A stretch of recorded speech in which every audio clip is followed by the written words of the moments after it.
Sandaran Hati, chapter 12, kedatangan Tuan Yamin. Pagi yang cerah, namun tak begitu suasana yang terlihat di kediaman keluarga Yamin. Azad duduk termenung di ruang kerja, sedang Ibu Konita sudah terlihat tak ceria dalam beberapa hari ini. Azad, apa kau bersungguh-sungguh melaksanakan perintah ayahmu? Tanyanya. Tiba-tiba datang menemui Azad.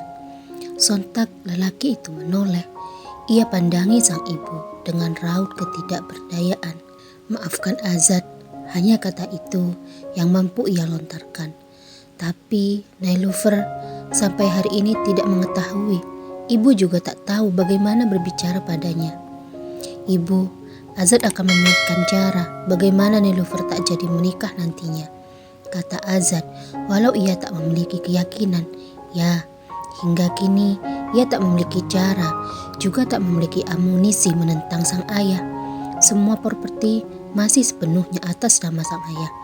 Ia hanyalah boneka dalam mengumpulkan harta. Jam berapa ayahmu tiba di rumah? Sore nanti, Ibu.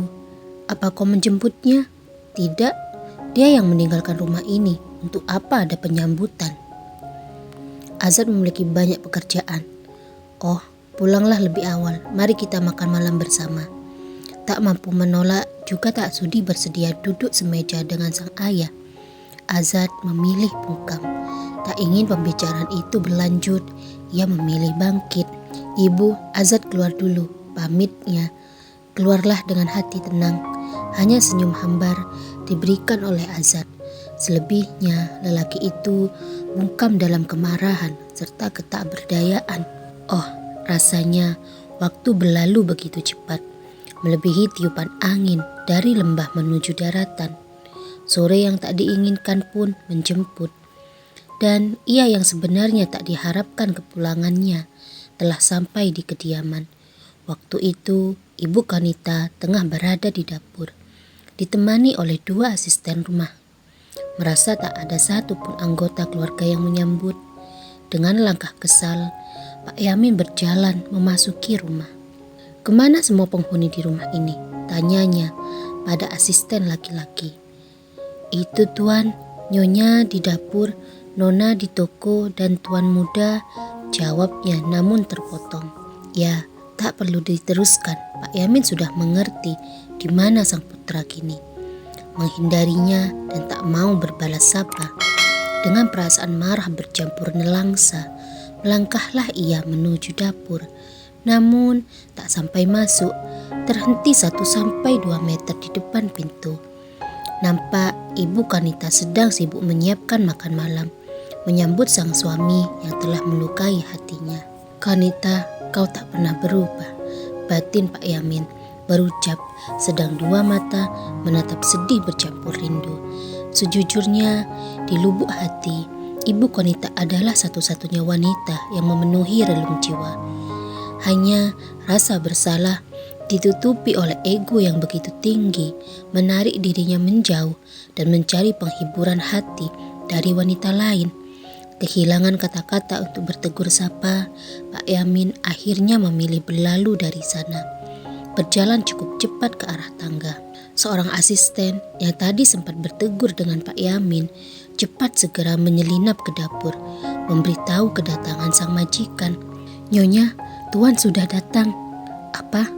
Telinga Ibu Konita mekar melebihi telinga gajah. Debar jantungnya berpacu kencang. Perasaan bagaimanakah itu? Rindu bisa jadi. Oh, sahutnya belaga acuh. Baru saja ke lantai atas, lanjut si asisten. Terima kasih, balas Ibu Konita dan menyudahi kesibukan. Sebelum meninggalkan dapur, ia meminta 2 asisten yang sedari tadi membantu untuk melanjutkan. Dan begitu mencapai depan pintu kamar, langkahnya terhenti. Berdiri ia di luar sana dalam beberapa saat. Mungkin tengah menyiapkan diri dan juga menata hati. Selanjutnya, tanpa mengetuk pintu, masuklah ia. Bagaimana perjalanannya? Tegur Ibu Konita, menatap hampa sang suami. Ya, tak ada luapan amarah, pun luapan rindu tak terlihat di raut wajahnya. Mungkin ia sudah lihai menyimpan semua rasa, baik itu rasa sedih, marah, kecewa, apalagi sakit hati. Bagaimana kesiapan acara? Jawab Pak Yamin dengan balik bertanya, bukannya bersapa atau sekedar menanyakan kabar dan keadaan rumah serta keluarga. Sepertinya acara itu lebih berharga daripada istighfar anak-anakmu. Turunlah, aku akan membuatkan minuman, balas Ibu Konita dan berlalu. Pak Yamin kali ini tak menyahut. Dalam hati ia sadar telah bersikap keliru, tetapi rasa bersalah bercampur ego seolah membuat dirinya mati suri. Alih-alih bersikap menurut, beberapa saat setelah kepergian Ibu Konita, ia pun turun. Terlihat secangkir minuman ditemani jajanan kue tersaji di meja ruang keluarga. Namun tak ada sosok Ibu Konita menyambut di sana. Hati Pak Yamin bertambah nelangsa. Duduklah ia seorang diri. Berapa lama kau di sini? Tiba-tiba Ibu Konita muncul dari arah belakang. Aku bahkan belum merebahkan diriku, sahut Pak Yamin, tak jadi menyeruput minuman tersebut. Oh, maaf, balas sang istri, lalu duduk berhadapan, bukannya satu kursi berdampingan. Di kamar mana kau hendak beristirahat? Lanjutnya, hati Pak Yamin terpukul untuk kedua kalinya, walau tidak ia tampakkan secara terang-terangan. Ayolah Konita, jangan memancing kemarahanku, sahutnya. Sekali lagi maaf, sambung sang istri, seakan bermain dengan kata maaf. Sore pun berganti gelapnya malam. Waktunya keluarga Yamin bersantap malam. Kesibukan di dapur juga telah rampung, tinggal menatanya di meja makan. Azad belum pulang, gumam Ibu Konita mendatangi ruang keluarga. Siapa tahu ia dapati sosok Azad di sana. Sadar sang anak menghindar bertatap muka dan bertegur sapa dengan sang ayah, ia pun berlalu dari meja makan. Ia hubungi Azad yang kala itu tengah di luar. Ibu, suara Azad terdengar enggan berbicara. Pulanglah, sahut Ibu Konita. Ibu, Azad rasa, kata Azad beralasan, namun langsung dipotong. Ibu sudah menghabiskan waktu di dapur. Baiklah, ini demi ibu. Pada akhirnya Azad pun harus mengalah. Ya, tentu ia tak ingin melukai hati sang ibu yang telah hancur lebur. Meski enggan pulang, ia paksa dirinya bangkit. Pulang ke rumah sesuai permintaan sang ibu, hanya untuk makan malam bersama kepala keluarga. Nailufer sendiri sudah dari tadi di rumah, namun ia belumlah mengetahui akan kedatangan sang ayah. Ya, sesampai di rumah, wanita itu langsung mengurung diri di kamar. Teringat itu waktunya turun untuk makan malam, wanita itu pun melompat dari tempat tidur sebelum sang ibu mengutus asisten rumah datang menjemput. Wah, sangat jarang ibu memasak menu lengkap seperti ini, celetuk Nailufer mendapati meja makan dipenuhi hidangan. Melirik sekilas, Ibu Konita pun menjawab, jemputlah ayahmu di ruang kerja. Apa? Ayah? Kata itu sungguh memekik di telinga Nailufer. Ia yang tak siap, juga tak senang akan kepulangan ayahnya, tak bergeming dalam keterkejutan. Sekali lagi, Ibu Konita menyuruh putri bungsunya tersebut menjemput sang ayah. Dan sambil menggerutu, Nailufer pun berjalan menuju ruang kerja. Takut-takut, Nailufer dorong itu pintu, lalu melangkah masuk kemudian. Pak Yamin menoleh, ingin melempar senyum dan memeluk sang putri. Namun, sikap menjaga jarak seperti orang asing dari Nailufer mematahkan keinginan itu. Makan malam sudah siap, kata Nailufer, hambar terdengar. Tidakkah Nai bertanya kapan ayah pulang? Atau menanyakan kabar ayah? Senyum hambar Nailufer berikan, seraya berkata, haruskah Nai juga bertanya kabar wanita itu? Rasanya ditusuk belati dada Pak Yamin mendapati respon demikian lugas dari sang anak. Haruskah ia murka lalu mengamuk seperti biasanya? Tidak. Kali ini ia berusaha menahan diri. Merasa umurnya bertambah tua dan hatinya haus akan perhatian dari mereka yang disakiti. Sepertinya kau sudah pandai berbicara, nak. Ayo makan. Nailufer tak menanggapi. Ia juga lebih memilih berjalan di belakang ketimbang berdampingan dengan sang ayah sambil merangkul manja. "Mana Azad?" tanya Pak Yamin begitu menjatuhkan diri ke kursi. "Dalam perjalanan pulang." "Oh." Tak seberapa lama, ia yang ditunggu akhirnya menampakkan diri dengan muka ditekuk. Tak ada sapaan terhadap sang ayah, apalagi pelukan pelepas rindu. Dengan acuhnya, Azad langsung menarik kursi, memilih duduk di samping sang ibu. "Cukup segitu saja ibu," komentar Azad, tak memiliki selera makan. Pun sama, Nelufer juga terlihat tak begitu bergairah. Sekedar menghargai sang ibu yang telah menyiapkan semuanya. "Makanlah yang banyak nak," tegur Pak Yamin ditujukan pada sang putri. "Ah, iya," balas Nelufer, gagap bagaimana harus bersikap. Mengakrabkan diri, ia merasa asing. Bermanja, ia merasa tak diinginkan. Sebab itu, sang ayah memilih hidup menjauh darinya.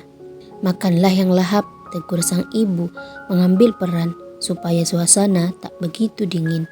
Esok paginya, nampak tak banyak perubahan terlihat di kediaman Pak Yamin. Ia, sang kepala keluarga, entah pergi kemana pagi tadi selepas sarapan. Sedang Azad tidak biasanya mengurung diri di kamar. Pertanda pria itu tertekan, lama hanya berdiam diri dan merenung. Akhirnya ia panggil Nelufer. "Kenapa kakak memanggilku?" cerca wanita itu tak senang manakala datang. "Duduklah," sahut Azad setengah membuang muka. Dada Nelufer seketika merasa sesak melihat raut tak biasa Azad. Seakan hal buruk menanti, itu kata batinnya. Dengan patuh duduklah ia. "Nelufer, bagaimana dengan toko?" tanyanya tak langsung ke inti. "Sejauh ini lancar. Ada apa kak?" balasnya dengan mengajukan tanya. Sejenak Azad terdiam, mengatur nafas, serta menyiapkan diri atas segala kemungkinan reaksi yang diluapkan oleh Nelufer, termasuk kesalahpahaman wanita itu. "Besok malam akan ada pertemuan keluarga di rumah ini," ungkapnya tak gamblang. "Pertemuan keluarga? Untuk apa?" cerca Nelufer, hati mulai menebak-nebak. Seorang pria telah dipilih oleh ayah, imbuhnya. Betapa terbelalaknya Nelufer. Walau hati telah berbisik waspada, entah kenapa tetap saja ia tak menyangka akan menjadi tumbal berikutnya.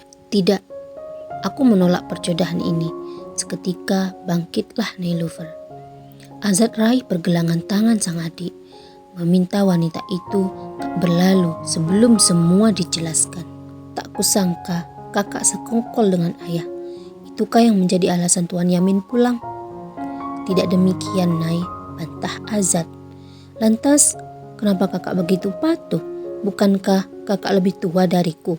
Kenapa bukan kakak yang diperintahkan menikah?" "Kenapa? Aku masih muda, masih memiliki impian," bentak Nelufer. Ibu Kanita yang sebenarnya juga dipanggil oleh Azad pun datang. Mendapati suasana sudah tegang tak terkendali, ia datangi Nelufer, tapi itu tak mengubah apapun. Rasa sakit, kecewa, serta amarah yang dirasakan Nelufer sama sekali tak bisa dibendung. "Aku tidak akan menikah terkecuali dengan pria yang aku cintai," ucapnya lirih bercampur marah. "Nelufer, untuk saat ini turutilah." "Oh, apa ibu mendorongku seperti Kak Fanya?" balasnya berapi-api. "Oke, mari kita sederhanakan permasalahan ini. Aku tidak menerima perjodohan ini dan kalian hanya perlu mengusirku, kemudian mencoret namaku dari daftar keluarga. Bagaimana kakak? Bukankah itu sangat menguntungkan bagimu?" lanjutnya. "Nelufer," bentak Azad, tak terima dirinya dianggap serakah. "Oh, kakakku tidak terima. Lantas disebut apakah persekongkolan ini? Apa hanya karena aku anak perempuan, jadi tak memiliki hak bersuara, menentukan jalan hidupku? Sekali lagi aku tegaskan, aku tak akan menikah terkecuali dengan lelaki yang aku cintai." Ucapnya lantang dan tegas, namun cukup waras untuk tidak berterus terang. Jika itu sampai terlepas dari mulut, keselamatan Naif dipertaruhkan. "Nelufer, Kakak hanya meminta kamu menuruti pertemuan keluarga ini, tidak menikah. Kakak akan mencari jalan agar kamu tak menikah. Apa kakak berharap aku percaya? Oh, tidak. Bagaimana Kak Fanya dulu dibodohi oleh kalian? Itu akan menjadi pegangan bagiku. Aku menolak perjodohan ini, tegasnya dan berlalu. Azad hendak menghentikan, namun Ibu Kanita berisyarat supaya membiarkan Nelufer pergi. Ibu akan mencoba berbicara padanya, ucapnya sebelum pergi. Kuharap Nelufer tak menjerumuskan dirinya pada masalah ibu, timpal Azad. Dari kamar Azad, Ibu Konita berbelok menuju kamar Nelufer. Sayang, pintu itu dikunci dari dalam. Apalah daya, dengan langkah lesu ia pun berlalu dari sana, mencoba menenangkan hati dengan membantu pekerjaan asisten rumah. Semalaman Nelufer mengurung diri di kamar. Ia bahkan tak mau turun untuk sarapan meski 2 kali dipanggil. Dan sudah bisa ditebak Pak Yamin tak bergeming dalam keseriusan wajah. Pertanda tensi darahnya naik namun masih bisa ditahan. Azad, pulanglah lebih cepat nanti, ucapnya dengan maksud memerintah. Alih-alih enggan menyahut, Azad malah bangkit dan berlalu dari ruang makan. Berniat mengakhiri kehambaran suasana, dipanggilnya asisten rumah untuk membersihkan meja makan. Ia berlalu juga dan membiarkan persiapan acara nanti malam pada seluruh asisten rumah. Sekali lagi ia datangi kamar Nelufer, berharap pintu itu sudah tak dikunci lagi. Dan kala ia mencoba menggerakkan gagang pintu dan mendorongnya, hati Ibu Konita begitu lega mendapati pintu itu sudah tak dikunci lagi. Dengan langkah tenang masuklah ia. Sayang, ayo turun sarapan, tegur Ibu Kanita mendatangi Nelufer di tempat tidur. Nai tak lapar ibu, jawabnya memasang tatapan kosong. Sayang, jangan mengurung diri, ini tidak akan mengubah keadaan. Nelufer sadar ini tidak akan mengubah keadaan, dan ibu sama sekali tak mengerti isi hatiku. Ada perjodohan yang berakhir cinta, lalu dikhianati seperti ibu. Hati Nelufer sudah dimiliki seseorang, ungkapnya jujur. Maksud Nai? Oh, sungguh dada Ibu Kanita dibuat berdebar mendengarnya. Ya, belum lama ini Nai bertemu seorang pria. Dia sederhana namun berpendidikan dan dewasa. Nai memiliki impian bersamanya, Ibu, ratap Nelufer. Apa ia cukup baik? Tentu, dia bersekolah di kota, lalu pulang dan memilih bekerja di sini supaya bisa merawat orang tuanya. Bukankah dia berbakti? Lanjut Nelufer. Semoga Nai berjodoh dengannya. Lantas, kenapa Nai harus melewati pertemuan keluarga malam ini jika ibu mengharapkan aku berjodoh dengannya? Tuntut Nelufer. Setidaknya ikuti dulu alur dari ayahmu. Dia segera kembali setelah acara itu dan Azad akan mencari cara supaya perjodohan itu batal, tak sampai pada pernikahan. Apa ibu percaya pada kakak? Dia juga lelaki dan lelaki di rumah ini tidak bisa menghargai kaum wanita, bantah Nelufer. Percayalah, kakakmu dibesarkan oleh ibu, tapi dia mewarisi darah Tuan Yamin, lagi-lagi membantah. Ibu Kanita menghela nafas dan terdiam beberapa saat sebelum satu tangannya meraih kepalanya Nelufer, lalu mengusap lembut rambut wanita itu. Percayalah, ibu memiliki keyakinan Nai akan hidup bahagia dan makmur bersama pria itu, ucapnya berusaha meyakinkan.